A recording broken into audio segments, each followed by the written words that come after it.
ملک میں یا تو برابری ہوگی یا تو آزادی ہوگی۔ یہاں پہ مسائل کی بات کی گئی، یہاں پہ مشکلات کی بات کی گئی۔ واقعتاً آپ نام لیں کسی مسائل کا، کسی مشکل کا، تو وہ ان دو اقوام کو پیش ہوگی، اور اس کا حل ہم نہیں نکال سکتے، اور نہ ہی اس کا کوئی حل ہے جب تک ہم اپنی پالیسیز خود نہیں بنائیں گے۔ جب تک پشتون اپنی پالیسیز خود نہیں بنائے گا، جب تک بلوچ اپنی پالیسیز خود نہیں بنائے گا، تب تک اس ملک میں نہ ہی پشتون امن سے رہ سکتا ہے اور نہ ہی بلوچ امن سے رہ سکتا ہے۔ تو اس کے لیے جیسے کہ ثنا بلوچ صاحب نے کہا کہ ایک نیا سوشل کانٹریکٹ لازمی ہے۔ یہ واضح کرنا لازمی ہے کہ پاکستان اگر فیڈریشن ہے تو وہ کس طرز کا فیڈریشن ہوگا، اور یہ قومیں ایک ہی فیڈریشن کو مانتی ہے جس میں وفاق کے پاس صرف 4 محکمے ہوں گے۔ اس میں آپ کے پاس جو فوج ہے، کرنسی ہے، فورن افیئرز ہے اور آپ کی مواصلات ہے، جس میں بھی برابر کی شراکت داری ہوگی، برابری اس میں بھی ہوگی۔ باقی سارے جو سبجیکٹ ہے وہ ڈیوالو ہوں گے، وہ یونٹس جو لسانی بنیادوں پر جو یہاں پہ قومیں آباد ہے، پشتون، بلوچ، سندھی، سرائکی اور پنجابی۔ اب ہم آتے ہیں، کچھ ایسے مسائل ہیں، کچھ ایسی چیزیں ہیں جن کا ذکر کرنا لازمی ہے، جس میں سب سے بڑا مسئلہ اس وقت جو ہمیں درپیش ہے وہ ہے دہشت گردی۔ وہ کہتے ہیں نا، شاہ سے زیادہ شاہ کا وفادار۔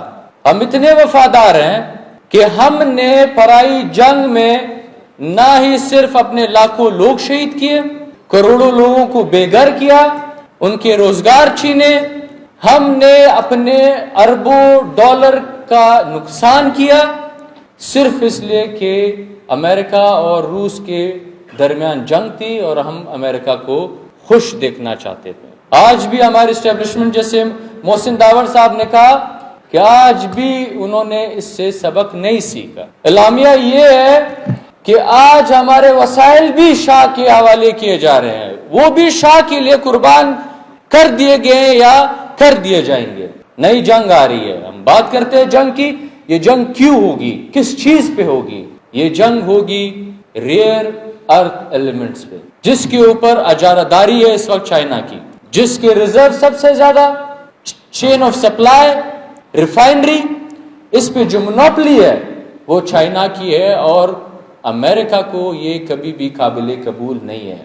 وہ اسے ایک نیشنل سیکیورٹی رسک اور ایشو سمجھتے ہیں، اور امریکہ یہ چاہتا ہے کہ وہ اپنی مونوپلی اس پہ مضبوط کرے، جس کے لیے وہ الائنس بنانا چاہتا ہے، بلاک بنانا چاہتا ہے، جس میں اس نے فوکس کیا ہے Pakistan, India, Japan, Australia, south Korea اور بے شمار ایسے باقی ملک ہوں گے جس پہ امریکہ کی وہ کیا کہتے ہیں نظر ہے، وہ فوکس اس پہ رکھے ہوئے ہیں۔ ہماری بدبختی یہ ہے کہ ایک طرف جب یہ ریئر ایلیمنٹس ہے، اس کی جو ضرورت ہے وہ مختلف چیزوں میں، ہائی ٹیک ٹیکنالوجیز میں، اے آئی میں ہے، یا آپ کے اسپیس شٹلز میں، یا آپ کے اسمارٹ فونز میں، یا آپ کے ویپنز میں یوز ہوتے ہیں۔ ہم اس کو اپنے استعمال میں لانے کے بجائے ہم اس کو امریکہ کو اور مضبوط کرنے کے لیے، اس کی سپرمیسی قائم رکھنے کے لیے ہم یہ ایلیمنٹس اور یہ منرلز ہم امریکہ کے حوالے کریں گے۔ ہماری بدبختی یہ ہے کہ ہم امریکہ کے لیے نہ ہی صرف اپنے منرلز بلکہ ان کے لیے اس خطے میں جو انسٹیبلٹی ہے، چائنا کو روکنے کے لیے ہم اپنے سارے وسائل، ہم اپنے لوگوں کا خون، ہم اپنا نقصان، ہم اپنے اس سرزمین پہ آگ لگانے کے لیے بھی تیار ہیں۔ یہ جو دہشت گردی آج آپ یہاں دیکھ رہے ہیں، یہ دہشت گردی امریکہ کی طرف سے ہمارے اوپر مسلط کی گئی ہے، جس میں ہماری اسٹیبلشمنٹ اس کے سہولت کار ہے۔ ہمیں افسوس سے کہنا پڑتا ہے کہ پشتونوں کا خون صرف اور صرف پنجاب کے مفادات کے لیے بہایا جائے گا، ان کے سہولت کے لیے بہایا جائے گا، ان کے اچھے مستقبل کے لیے ہمارا خون بہایا جائے گا۔ اپنی دوستی برقرار رکھنے کے لیے پشتون بلوچ وسائل کو ان کے حوالے کیا جائے گا۔ یہ جو مائنز اینڈ منرل ایکٹ آپ دیکھ رہے ہیں، حیرانگی کی بات تو یہ ہے کہ لاکھوں ایکڑ زمین ایک ایک کمپنی کو الاٹ ہوگی۔ ہمارے سارے جو کہ کیا کہہ سکتے ہیں ہمارے آباء و اجداد کی جو وراثت ہے، ہماری سرزمین ہے، ہمارے گھر، ہمارے باغات، ہماری دکانیں، مارکیٹیں، ہمارے بازار، ہمارے جو سارے وسائل ہیں، ہمارے پہاڑ ہے، وہ سب کے سب ہم سے چھینے جا رہے ہیں۔ اور کہا جاتا ہے کہ ہم اس ملک کے قرضے اس سے چکائیں گے۔ قرضے کس نے لیے ہیں؟ قرضے کس کی مفاد میں استعمال ہوئے ہیں؟ ہمیں قرضوں کا حساب تو دے۔ آج بھی اس ملک میں ایک طرف دہشت گردی ہے، ایک طرف انسانوں کا، پشتونوں کا خون بہایا جا رہا ہے، ایک طرف بلوچ آج سراپا احتجاج ہے، لاپتہ ہے۔ آج بلوچ 2 وقت کی روٹی کے لیے ترس رہا ہے، دوسری طرف پنجاب آج ترقی کر رہا ہے۔ پنجاب 200 سال نہیں 300 سال آگے بڑھ چکا ہے ہم سے۔ تو ہمیں تو شک ہوگا آپ کی نیت پہ، ہمیں آپ کی بدنیتی دکھائی دے رہی ہے۔ جناب والا، بات یہ ہے کہ افغانستان میں جو کچھ ہوا، کہا جاتا ہے کہ افغانستان میں لوگوں نے یا طالبان نے عالمی طاقتوں کو شکست دی ہے۔ اب یہ ثابت ہو رہا ہے آہستہ آہستہ کہ افغانستان نے کسی کو شکست نہیں دیا ہے، بلکہ یہ پری پلانڈ پالیسی تھی کہ ہم نے افغانستان سے نکلنا ہے، یہاں پہ ہم نے دہشت گردوں کو آباد کرنا ہے، اس خطے میں انسٹیبلٹی لے کے آنی ہے۔ اور یہ پاکستان کا عجیب، ہمیں سمجھ نہیں آتی کہ عجیب بھوک ہے، جتنے بدتر حالات اتنے بہتر یہ لوگ سمجھتے ہیں۔ پہلے یہاں پہ ہمیں غدار کہا جاتا تھا، جو لوگ کہتے تھے کہ یہ سی پیک منصوبہ جو یہاں پہ چل رہا ہے یہ نہیں ہونا چاہیے، وہ لوگ غدار تھے۔ آج امریکہ کے کہنے پہ جو لوگ کہہ رہے کہ سی پیک کیوں بند ہے، یہ بننا چاہیے، آج وہ لوگ غدار ہے۔ ہمیں پاکستان کی پالیسی کی سمجھ نہیں آ رہی ہے کہ یہ پالیسی آخرکار ہے کیا یہ پالیسی۔ اور جناب والا، افغان ریفیوجیز، آپ کی ایک انڈرسٹینڈنگ تھی افغان طالبان کے ساتھ، آپ انہیں اپنے اساس ایسٹ سمجھتے تھے، آپ ہی خوشی منا رہے تھے۔ آج آپ جو ایک ڈرامہ رچا رہے ہیں کہ افغانستان سے یہاں پہ دہشت گرد لائے جا رہے ہیں یا بھیجے جا رہے ہیں، تو ایک سوال تو بنتا ہے کہ آج جب یہاں پہ جمہوری حکومت تھی، یہ دہشت گرد وہاں پہ جیلوں میں بند تھے، وہ دہشت گرد یہاں نہیں بھیج رہے تھے، تو اگر آپ نے ان کے خلاف ان کو سپورٹ کیا، وہ جمہوری رجیم کو آپ نے چینج کیا، آیا آپ تب غلط تھے یا آیا آپ آج غلط ہیں جب آپ طالبان کے اوپر الزام لگا رہے ہیں کہ یہاں پہ آپ دہشت گردوں کو یہاں پہ بھیج رہے ہیں؟ آپ کا مسئلہ بے شک ہوگا، پر ہمیں شک کی نگاہ سے اب سے دیکھ رہے ہیں، پھر اس کا قصور افغان جو کھڈوال جو ریفیوجیز ہے ان کا کیا قصور ہے؟ یہاں پہ سب بیٹھے ہوئے ہیں، پالیسی میکرز بیٹھے ہوئے ہیں، یہاں پہ پی ایم ایل این اور پیپلز پارٹی کے یہاں پہ پہلے پالیسی میکرز بیٹھے ہوئے ہیں، ان کو شاید اس کا علم ہوگا کہ جب افغان سور انقلاب تھا تب افغانستان میں لوگوں کو یہ کہا جاتا تھا کہ یہ کفر کا نظام ہے، یہ کفر کی سرزمین ہے، آپ کے اوپر یہ واجب ہے، فرض ہے کہ آپ یہ سرزمین چھوڑے، آپ ہجرت کرے، کیونکہ یہ ہجرت ہمارے نبی کریم نے ہجرت کی تھی، اسے مقدس بتایا گیا تھا، انہیں وہاں پہ زبردستی لے کے آیا اور آباد کیا گیا۔ آج جب وہ 50 سال نصف صدی یہاں پہ رہ رہے ہیں، آج ان کی کنٹریبیوشن ہے آپ کی اکانومی میں، ورک فورس میں، آج آپ کے اس ملک کے بنانے میں ان کا ایک بہت بڑا حصہ ہے، آج آپ 50 سال بعد کہہ رہے ہیں کہ آپ نکلے۔ آج علماء کرام بیٹھے ہوئے ہیں، ہمارے نبی کریم کی قبر مبارک آج بھی مدینہ میں، فتح مکے کے بعد آپ ہمیں بتا سکتے ہیں کہ کتنے انصار نے مہاجرین سے کہا کہ آپ چھوڑیں یہ سرزمین، آپ جائیں یہاں سے، اب آپ مکہ واپس چلے جائیں؟ جب وہ نہیں ہوا تو آپ کیوں کر رہے ہیں؟ تو آپ ان سے آپ کیوں چھین رہے ہیں؟ آپ بے شک یہاں پہ کسی نے کہا ہم اختلاف کرتے ہیں کہ آپ کرائیٹیریا بنائیں اور پھر ان کو بھیج دیں، کوئی کرائیٹیریا نہیں ہے، عالمی قوانین ہے۔ یا تو آپ یہ کہیں کہ آپ نے ہمارے ملک میں اتنے سال گزارے ہیں، ہم آپ کو یہاں پہ نیشنلٹی دیں گے، یا تو یہ قوانین ہونے چاہیے کہ جو لوگ یہاں پہ پیدا ہوئے ہیں اس سرزمین پہ وہ یہاں کے نیشنل ہے، یا تو آپ یہ پالیسی بنائے کہ یہاں پہ جس نے یہاں پہ شادیاں کی ہے، چاہے انہوں نے یہاں پہ کسی عورت سے شادی کی ہو یا کسی مرد سے شادی کی ہو، تو ان کو یہاں پہ سٹیزنشپ دے دینی چاہیے.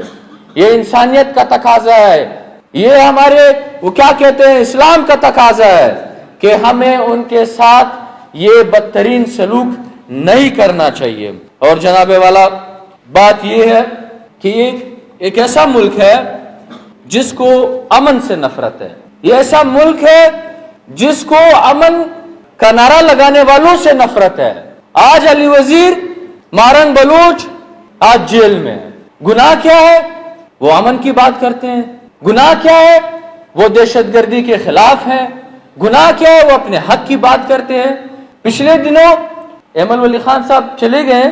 پچھلے دنوں نیر صاحب ہمارے ایک ممبر تھے پارٹی کے, انہوں نے کہا میں لائف سٹاک میں 30 سال سے میں کام کر رہا ہوں.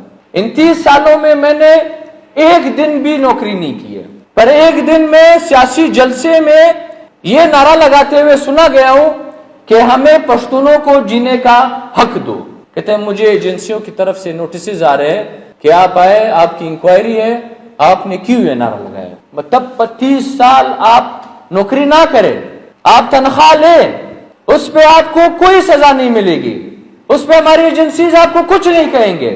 اگر آپ حق کی بات کریں گے تو یہ اس ملک کی اشرفیہ کو قابل قبول نہیں ہوگا. اور سب سے ضروری بات یہاں پہ رسانی صاحب نے کہا ہم کس سے مخاطب ہیں؟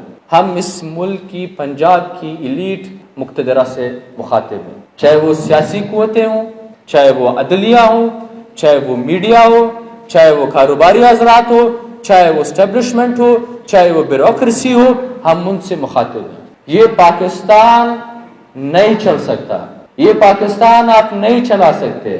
آپ اگر پاکستان کو ایک قوم بنانا چاہتے ہیں, اگر آپ ان 5 قوموں کی شناخت کو, وہ کیا کہتے ہیں, آپ ان کی شناخت کو ختم کرنا چاہتے ہیں, تو یہ آپ کا ایک خواب ہوگا اور یہ خواب کبھی بھی پورا نہیں ہوگا. پاکستان 5 قوموں کا ایک مشترک ملک اگر ہوگا تو یہ پاکستان قیامت تک ہوگا. اگر یہ 5 قوموں کا مشترک ملک نہیں ہوگا تو یہ پاکستان آپ کے ساتھ کبھی بھی کوئی بھی قوم تسلیم نہیں کرے گی. آج ہم بیٹھے ہوئے ہیں, جو سننے والے وہ سن لے ہماری فریاد, وہ ان بیٹھے لوگوں کی فریاد سن لے. اگر آپ نہیں سنیں گے تو ایک دن آئے گا, وہ دن ہے آپ کے سامنے. آج الیسی پاسون کی جو ذکر کیا گیا ہے وہ کون لیڈ کر رہے ہیں؟ نہ کوئی سیاسی پارٹی لیڈ کر رہی ہے, نہ کوئی لیڈر لیڈ کر رہا ہے, عوام نوجوان لیڈ کر رہے ہیں. اور ہم ان نوجوانوں کی نظروں میں یہ بیٹھے ہوئے لوگ غدار ہے.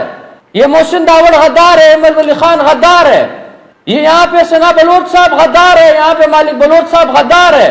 یہ ہم اس لیے غدار ہیں کیونکہ ہم آپ سے یہ کہہ رہے ہیں کہ آئے بیٹھے بات کرے, اس ملک کو چلائے, اس ملک کو برابری پہ چلائے. اگر یہ ہمارے ہاتھ سے یہ نکل گیا پھر ہم کہیں گے کہ آپ کے لیے اس ملک کو بچانا مشکل ہو جائے گا. پھر شاید ہمیں بھی گھر بھیج دیا جائے گا, ہمیں بھی سائیڈ لائن کر دیا جائے گا ان لوگوں کی طرف سے, جو نوجوانوں کی طرف سے, کہ اب آپ کی بس کی بات نہیں, آپ نے جو کرنا تھا آپ نے کر لیا, اب ہم اور ریاست پاکستان کو چھوڑے. آپ دیکھ سکتے ہیں, ثنا بلوچ صاحب سے پوچھ لیں, آج نوجوان پہاڑوں پہ چڑھے یا نہیں چڑھے؟ آج وہ ان سے گلا کرتے ہیں کہ آپ حقیقی نمائندے نہیں ہیں. آج ہم سے, محسن داوڑ صاحب سے, منظور پشتین سے لوگ گلا کرتے ہیں کہ آپ ہمارے حقیقی نمائندے نہیں ہو سکتے کیونکہ آپ سخت لہجہ استعمال نہیں کر رہے ہیں, آپ سخت اقدامات نہیں لے رہے, آپ سخت قدم نہیں اٹھا رہے ہیں. تو لوگوں کو مجبور نہ کرے سخت قدم اٹھانے کے لیے. اور آخری بات میں یہ کرنا چاہتا ہوں کہ اس ملک میں پھر عوامی نیشنل پارٹی کا مشکور ہوں اس بات پہ کہ پارلیمنٹ تو ہے نہیں, یہ ڈیبیٹ پارلیمنٹ میں ہونی چاہیے تھی, فیصلے پارلیمنٹ میں ہونے چاہیے تھے, پر آپ نے ہمیں ایک پلیٹ فارم پہ اکٹھا کیا, ہمیں موقع دیا.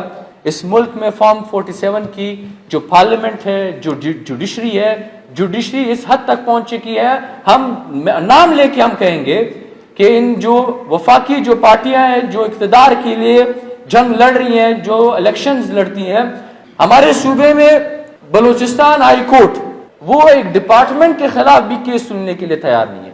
آپ ڈپارٹمنٹ کے خلاف ایک افسر کے خلاف کیس لے کے جائیں گے, آپ کے منہ پہ وہ فائل پھینک دیا جائے گا, آپ کو کہا جائے گا آپ یہ واپس لے رہے ہیں یا ہم اسے خارج کر دیں. چھوڑے وہ باتیں کہ وہ مائنز اینڈ منرل ایکٹ کے خلاف فیصلہ دیں گے, وہ ریاستی جبر کے خلاف فیصلہ لیں گے, وہ جو لاپتہ افراد کے خلاف فیصلہ لیں گے, وہ یہاں پہ ریاستی جو کیا کہتے ہیں بالادستی کے خلاف فیصلہ دیں گے, وہ آئین کی خلاف ورزی جو کی جا رہی ہے اس کے خلاف فیصلہ دیں گے. تو یہ ہم نے اس ملک کو جمہوریت کے نام پہ ایک تحفہ دیا ہے.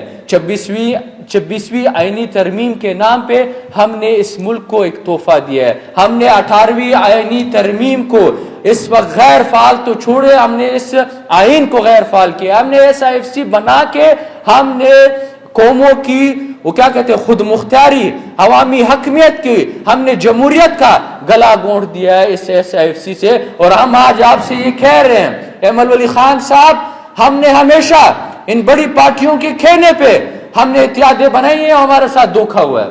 چھوٹی پارٹیاں اکٹھی ہوں, اتحاد بنائے, اور یہ بڑی پارٹیاں ہم آپ سے کہہ رہے ہیں آپ اپنا انجام پھر دیکھ لینا. پھر جب آپ چلائیں گے کہ ہمارے ساتھ ناانصافی ہو رہی ہے, ہمیں نکالا گیا ہے, ہم مار رہے ہیں, ہمیں پکڑ رہے ہیں, تب پھر ہم آپ کی وہ کیا کہتے ہیں آپ کی جو خاندانی وہ کیا کہتے ہیں وراثت کو بچانے کے لیے, آپ کی سیاست بچانے کے لیے, آپ کی مفادات کے لیے, ذاتی مفادات کے لیے, پھر ہم پارٹیاں ہم قومیں آپ کے ساتھ کھڑی نہیں ہوں گی. اور یہ جگہ آپ وہ کیا کہتے ہیں نشانہ کر لے, اس کو وہ رکھ لے کہ آپ کے ساتھ وہی ہوگا جو پچھلے ادوار میں ان بڑی پارٹیوں کے اکابرین کے ساتھ پہلے بھی ہو چکا ہے, وہ آئندہ دنوں میں بھی آپ کے ساتھ ہوگا. تو بڑی مہربانی ایمل ولی خان صاحب کا اور عوامی نیشنل پارٹی کا کہ انہوں نے ہمیں موقع دیا, اور ہماری امید ہے کہ وہ اسے آگے لے کے جائیں گے, ہمیں اور بھی موقع کیا کہتے ہیں کہ ہمیں پرووائڈ کریں گے.